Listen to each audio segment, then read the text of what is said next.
Yeah, I know. I just want to open it. 131. Right. So with this one, I did start off. I took a fabulous set of photographs during the lockdown in the central city, and I discovered some more street art. Now this one sits in behind, it's Dastardly and Mutley, if those of you who can remember it. But I just think it's just such a fabulous image. But it sits in kind of appropriately behind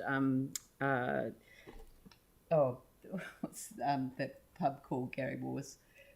Smash Palace. It sits in right, so that fence sort of sits in behind Smash Palace. Anyway, it's great. I just thought I would comment on the Three Waters reforms, and I know that we're going to discuss that in another context as well. But there has been a lot of misinformation generated as a result of the debate around Three Waters, and I just wanted to remind people that this goes back to the contamination of drinking water in Havelock North, where 5,000 people were affected and 3 to 5 people died. Naturally, there was an inquiry, but it was the national government that was in place then. So this has been an issue across governments, I guess, is the point that I'm making. And they initiated what was called the Three Waters Review.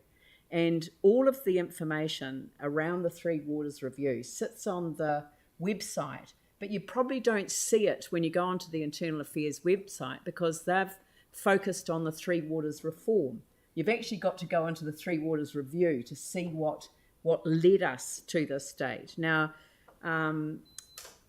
what led to a complete review of Three Waters goes even deeper than the incident that occurred in Havelock North, because Havelock North was just drinking water.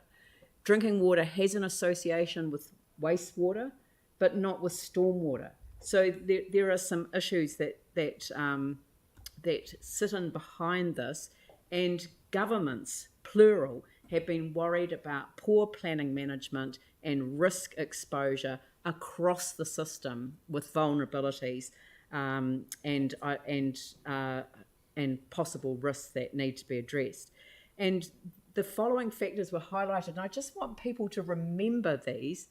Political imperatives to keep rates low while funding higher profile expenditure on civic amenities sometimes acts as barriers to local authorities adequately funding the expansion and replacement of core Three Waters assets. So I think we have to remember that we're not just talking about our council. Sure, when we make a decision, we're looking at the interests of our council, but this goes across the board, and it's a huge risk to the country.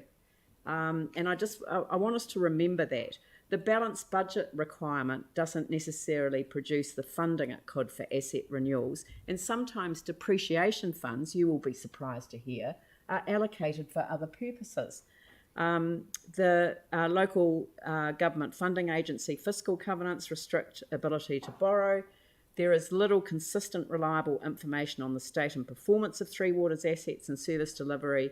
Smaller local authorities may lack the specialist capability and capacity to deliver services, especially with resilience, climate change and growth. And decision makers may also unwittingly agree to levels of risk that expose people, communities and New Zealand to unforeseen future risks of service delivery failure. Now, the reason that I'm just raising this is that successive governments have tried to grapple with the issue. When it comes before the council, we consider things in the best interests of our residents. But when central government makes decisions, it has to look at the nation as a whole. And so for me, the real challenge is, how do we ensure that we've got clarity around seeking and maintaining an exemption from chlorinating the drinking water, which is a major issue for our city? How do we ensure that stormwater is fully integrated with our flood management and urban waterways if it's pulled away? And how do we make sure that what remains an intergenerational challenge is solved? we may not agree with the model, but there is a problem that needs to be solved. And I guess that was the point, that I just wanted to bring people back to that issue. The rest of the report is a summary of some of the things that I've been involved in and councillors have been involved in. But I did want to use the opportunity just to take people back and give people the big picture look at what of the challenge that we have in front of us. So I'm happy to move my own report be received. Do I have a seconder for that? Mike? Any discussion? Put the motion. All those in favour say aye. Those opposed say no. That is carried. And do you want to just do number 17? I've been asked to do number 17 so that people can